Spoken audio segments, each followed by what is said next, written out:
የማቲያስ ፈርናንዴዝ ዝውውር ላይ ዩናይትዶች ከባድ ሆናሉ። ዌስት ሃሞች ካቀረቡት 85 ሚሊዮን ፓውንዶች በላይ እንግዲህ ሊያገኙ እንደሚችሉ እየተማመኑ ነው። ዩናይትዶቹም ጀርመናዊን አማካኝ ዶርትመንቱን ተጫዋች ፍሌክስ ኒሜችን እየተመለከቱ እንደሆነ በሰዓት ላይ መረጃዎችም እያሳዩ ይገኛሉ። ባርሴሎና የቤንጃሚን ሴስኮ ፈላጊ እንደሆነ እየተናገረ ነው። አልቫሬዝ የማያገኙ ከሆነ እንደ ቅድ ያስቀመጡት ቤንጃሚን ሴስኮ ነው ሲል እንግዲህ ማርካ ዘግቧል። በዩናይትድ የሚፈለገው ሰመርቬል ከፒኤስጂ ጋር ስሙ መያያዙን ተከትሎ እንግዲህ ፋብሪዞ ፒኤስጂዎች እሱን ለማስፈረም ምንም እቅድ እንደሌላቸው እንግዲህ ዘግቧል። ቶተንሃም የማርከስ ራሽፎርድ ፈላጊ ሆኖ ብቅ ብሏል። በተጨማሪ ደግሞ ተጫዋቾቻችን ዓለም ዋንጫው ሳይጠናቀቅ በፊት እንግዲህ ወደ ካሪንግተን ተመልሰው ልምምድ እንደሚያደርጉ ይጠበቃል። እነዚህንና ዩናይትድ ስለተመለከቱ አዳዲስ ጉዳዮች እናንሳ።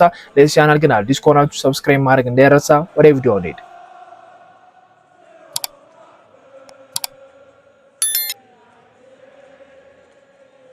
የማቲያስ ፈርናንዴዝ ዝውውር በጣም ለዩናይትዶች ከባድ እንደሚሆን ይጠበቃል። ተጫዋቹ ፈላጊዎቹ ከፍ እያሉ ነው። ፕላስ ደግሞ መክፈል የሚችሉ ክለቦች እየሆኑ መጥተዋልና ቶተንሃም በግል ጉዳይ ከማቲያስ ፈርናንዴዝ ወኪል ጋር ለመስማማት ሞክረው ነበር፣ ግን ስምምነት ላይ እንዳልደረሱ ፋብሪዞ አስታውቋል። ቶተንሃም ዌስትሃም የሚፈልገውን ገንዘብ ለመክፈል ዝግጁ እንደሆነ እንግዲህ ቀደም ብዬ ነግሬያችሁ ነበርና ከዩናይትድም በላይ ቶተንሃም በዚህ ዝውውር ላይ ገፋ ብሎ እየሄደም ይመስላልና ገንዘቦችን እያቀረበም ገንዘቦችን ለማቅረብ ዝግጁም እየሆነ እየመጣ ነው።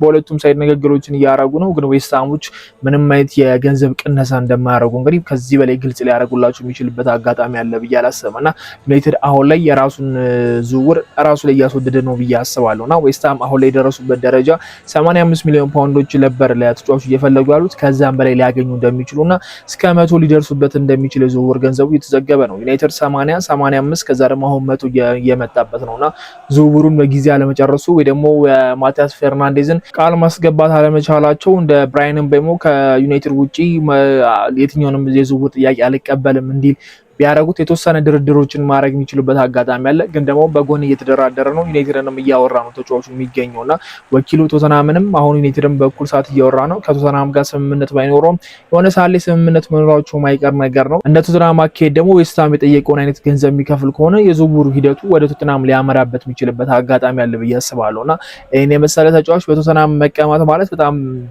ትልቅ ሪስክ ነው ብዬ አስባለሁ። ዩናይትዶች ኮንፊደንስ ያላቸው ተጫዋቹ ከብሩኖ ጋር መጫወት ስለሚፈልግና ዩናይትድ ወደ ዩናይትድ ማምራት ስለሚፈልግ በሱ ኮንፊደንስ አላቸው እንጂ ይሄ ዝውውር የሚቀደሙበት እድል በጣም ሰፊ እንደሆነ አስባለሁና ዩናይትዶች ምን ያህል ገንዘብ ማቲያስ ፈርናንዴዝ ያወጣሉ የሚለው ነገር ትልቅ ጥያቄ ሆኗል። አሁን ላይ ከሄዳቸው የዌስትሃምን ጥያቄ መቀበልና የዌስትሃም 85 ሚሊዮን ፓውንዶችን መክፈል ግዴታ እንዳለባቸው ነው የሚሰማኝና ዌስትሃም ከዚህ በታች የሚወርድበት ምንም አጋጣሚ የለም። ተጫዋቹ እንደ ቶፕ ተጫዋች እየታየ ነው። በሰዓት ላይ እንደ ትልቅ ተጫዋች ነው የሚታየው። ትላልቅ ክለቦችም እየፈለጉት ስለሆነ ዌስትሃም ካለበት ደረጃ አንጻር ደግሞ ተጫዋቹን መሸጥና በከፍተኛ ዋጋ ለሌሎች ክለቦች ማስረከብ ፍላጎታቸው እንደሆነ ነው የሚታወቀውና ዩናይትድ ይሄንን ዝውውር መጨረስ ካለበት ከፍተኛ ገንዘብ መውጣት አለበት ወይ ደግሞ ከዚህ ዝውውር የሚወጣበት ምንም አማራጭ አለው ብዬ አስባለሁ። አይኖ አሁን ላይ መረጃዎች እያሳዩት እንደሆነ ከሆነ ከማድሪድ ቤት ካማቪንጋና ቹዋሜኒ የመልቀቅ እድል እንዳላቸው ነው። የማይነካው ተጫዋች ቫልቨርዴ እንደሆነ ታውቋል። ከሁለት አንዱ ግን ከማድሪድ ቤት የሚለቅበት አድቫንቴጅ እንዳለ ነው እየተነገረ የሚገኘው። የኤንዞ ወደ ማድሪድ ዝውውር ትልቅ ነገር እንደሚፈጠር ደጋግሜ ያነሳሁላችሁ ነገር ነው። እንደ ህልም የሚመለከቱት እንደ ቢኖሬን ብለው የሚያስቡት ተጫዋች ቹዋሜኒ እንደሆነ እናውቃልና ምናልባት ከማድሪድ የሚለቅ ከሆነ አይናቸውን ወደሱ ሊያዞሩበት የሚችሉበት አጋጣሚ አለ። ግን ደግሞ ያ እርግጥ አይደለም። ገና ማድሪድ ተጫዋቹን አላስፈረመም። ኤንዞን ምንም አይነት ጥያቄ እያደረገም አይደለም። ጥያቄ ሲያቀርብና ተጫዋቹን ሲያስፈርም ነው ዩናይትዶች ተስፋ ሊያገኙበት የሚችሉትና አሁን ላይ ግን በእጃቸው ያለውን ማቲያስ ፈርናንዴዝ ለማግኘት የተባለውን ገንዘብ መክፈል ወይ ደግሞ ከዝውውሩ ሙሉ ለሙሉ ለመውጣት መሞከር ነው ያለባቸውና ዌስትሃም እስከ መቼ ድረስ እንደዚህ አይነት ገንዘቦችን እየጠራ ሊቆይ ይችላል? ተጫዋቹን እስከሚሸጡት ድረስ ይሄን ገንዘብ የሚቀንሱት አይመስልም። ቶተንሃም በጣም ፈላጊ ሆኖ ቀርቧል። ማድሪድ ምን ያህል ፈላጊ እንደሆነ እናውቃለን። ፒኤስጂ፣ አርሰናል እየተውት አይደለምና ከስር የሚከታተሉት ነው። ምንም እንኳን ተጫዋቹ ላይ ማንቸስተር ፍላጎቱን ካሳየ በኋላ ፒኤስጂም ሆነ አርሰናል ከዝውውሩ ራሳቸውን ቢያገሉም ተመልሶ መምጣቱ ማይቀር ነገር ነው። ዩናይትድ ከወጣበት ቶተንሃምን ማሸነፍ ይችላሉ ብዬ አስባለሁና 85 ሚሊዮን ፓውንዶች ለዩናይትድ ትልቅ የዝውውር ገንዘብ ነው ብዬ አላስብም። ካቀዱት አንፃር ሌላ የመሃል ሜዳ ተጫዋች ሊያስፈልጋቸው እንደሚችል አውቃለሁ። ግን የማቲያስ ፈርናንዴዝ ዝውውር ከዚህ በላይ ይቀንሳልን ብዬ አላስብምና የነ ቹዋሜኒ ዝውውር ለዩናይትድ እሁን የሚሆን ከሆነ አሪፍ ነው። ግን ካልሆነ ግን ማቲያስ ፈርናንዴዝን በዛ ዋጋ ማግኘታቸው ማይቀር ነገር ነው። ከብራያን ምቤሞ ዝውውር መማር አለባቸው ብዬ አስባለሁ። ያን ሁሉ ታይም ድርድር አድርገው እንግዲህ ዩናይትዶች ይሄን ያህል የተባለ የገንዘብ ቅነሳ አላገኙምና ብራይተኖች በቤንፎርዶች የፈለጉትን ገንዘብ ነበር የከፈሉት። አሁንም ቢሆን ተመሳሳይ አይነት ታይምን እየወሰዱ ይገኛሉ። ተመሳሳይ አይነት ገንዘብን ይከፍላሉ ብዬ አስባለሁና ከ80 ሚሊዮን ፓውንዶች በታች ዩናይትድ ከፍሎ ወይስ ማቲያስ ፈርናንዴዝን ያዘዋውራል የሚል እምነት በሰዓት ላይ የለኝም። ተጫዋቹ ብቻ የትም ክለብ አልዘዋወረም በማንቸስተር ብቻ ነው መዘዋወረው የሚለውን ነገር ለዌስትሃሞች ካሳወቀ ብቻ ነው ይሄ ነገር ሊፈጠርበት የሚችለው። ያ ደግሞ ትልቅ ስራ ይመስለኛል። ወኪሉ ክፍት ሆኖ ከሌሎች ክለቦች ጋር ድርድር እያደረገ ስለሆነ ይሄ ነገር ይፈጠራል የምንልበት እድል ጠባብ ነው። የማቲያስ ፈርናንዴዝ ዝውውር በጣም አሰልቺ ዝውውር ሆናል። ዩናይትዶች ሌላ አማካኝ እየተመለከቱ እንደሆነ በሰዓት ላይ ተሰምቷል።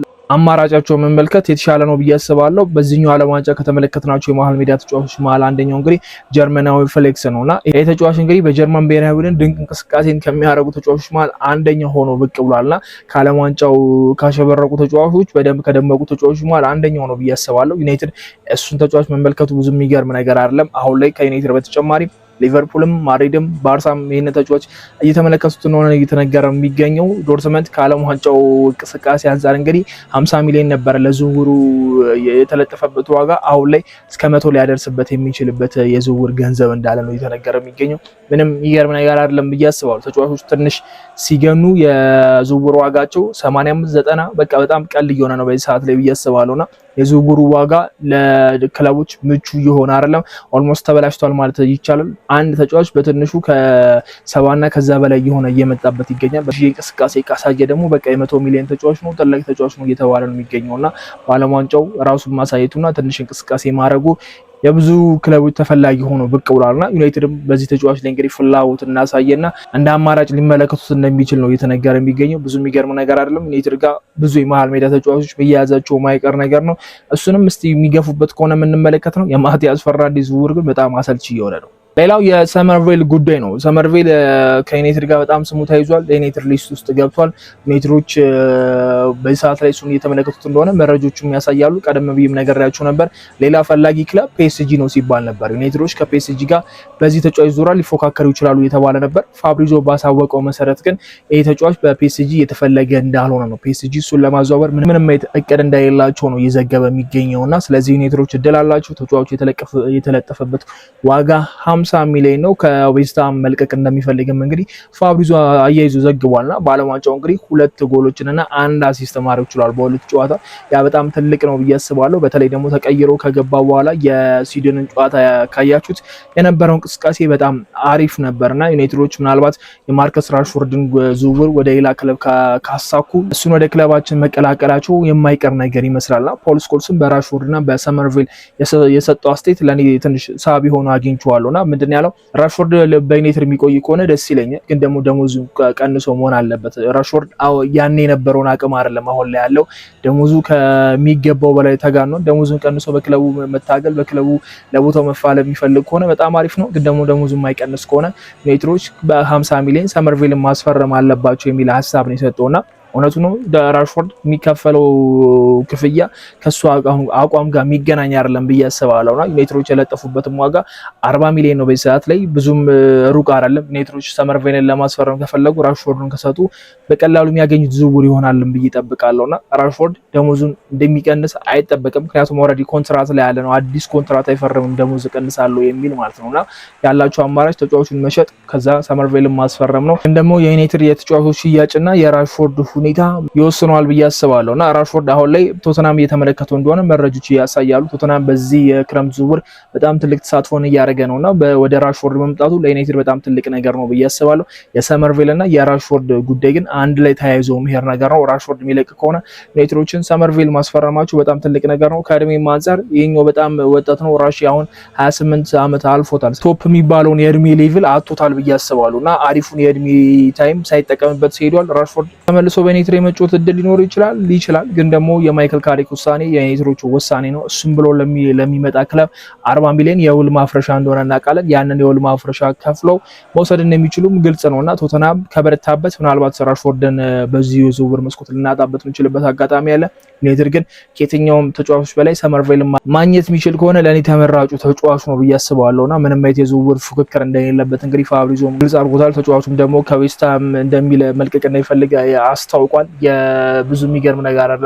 ሻምፒዮንሺፕ ወርዶ መጫወት እንደማይፈልግ ያስታውቃልና የዓለም ዋንጫው እንቅስቃሴ ደግሞ የተጫዋቹን አቅም በትንሹም እያሳየን ይገኛል ብዬ አስባለሁና ዩናይትዶች ተጫዋቹ ላይ አይናቸው ማሳረፋቸው ብዙ የሚገርም ነገር አይደለም።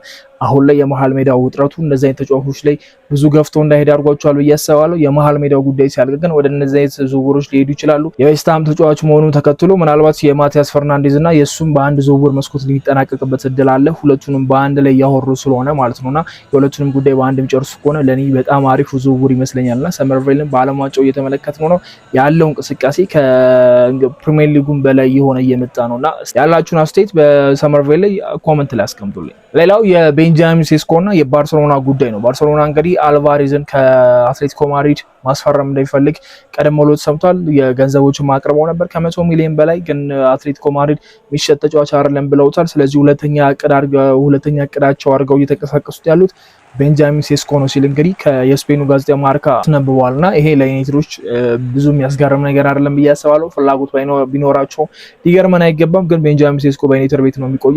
የሚነካ ተጫዋች እንዳልሆነ እንግዲህ ዩናይትዶች ግልጽ አድርገዋልን ብዬ አስባለሁና ባርሴሎና አልቫሬዝ የማያገኝ ከሆነ ወደ ቤንጃሚን ሴስኮ ሊመጣ እንደሚችል ነው እየተነገረ ያለው። ቤንጃሚን ሴስኮን ዩናይትዶች ሸጥቷል ተብሎ አይጠበቅም፣ ምንም ጥያቄ የለውም። ሲያመጡትም የከፈሉት ዋጋ ከፍተኛ ነው። ፕላስ ደግሞ የከፈሉት ያን ሁሉ ዋጋ ለረጅም ዓመት ያገለግለኛል ብለው ስላሰቡት ነው እንጂ በአንድ ዓመት ውስጥ የሚሸጥ ተጫዋች እንዳልሆነ እናውቃለን። ቤንጃሚን ሴስኮ እያደረገ ያለው እንቅስቃሴ ከሩበን አሞሪም መውጣት በኋላ ምን ያህል ድንቅ አጥቂ እንደሆነ ተመልክተናል።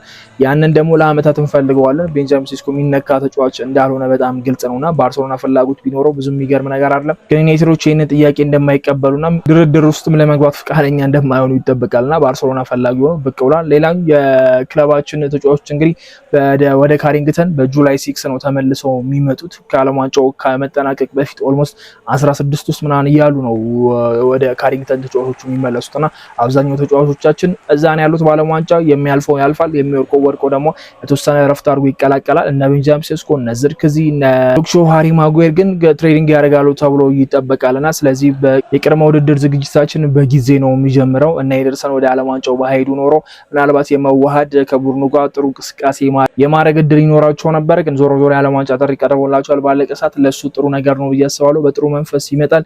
ብዙም የጨዋታ እድል እያገኘ አይደለም። ባለፈው ተቀይሮ ገብቶ አሪፍ የሚባል እንቅስቃሴ አድርጓል። የራሱን በአፉ እንግዲህ የዩናይትድ ዝውውር ኦልሞስት ያለቀ ጉዳይ እንደሆነ ተናግሯል እና እሱ ያለቀለት ጉዳይ ነው። ዩናይትዶች ወደ ዓለም ዋንጫው መሄዱን ተከትሎ ነው ፊርማውንም ሜዲካሉንም ማድረግ ያልቻሉትና ከዓለም ዋንጫው መጠናቀቅ በኋላ ወይ ደግሞ ብራዚል ምን ያህል ትጓዛለች የሚለው ካዩ በኋላ ተጫዋቹን የገላቸው ያደርጋሉ። ስለዚህ የዚህኛው ዓመት የቅድመ ውድድር ዝግጅታችን በጊዜ እንደሚጀምር ነው የሚጠበቀውና የዓለም ዋንጫው እስከሚጠናቀቅ አይጠበቁም። እስኪ አዳዲስ መረጃዎች ደግሞ ሲወጡ ሼር አደርጋችኋለሁ። በሚቀጥለው ቪዲዮ እስከምንገናኝ መቻችሁ ቻው።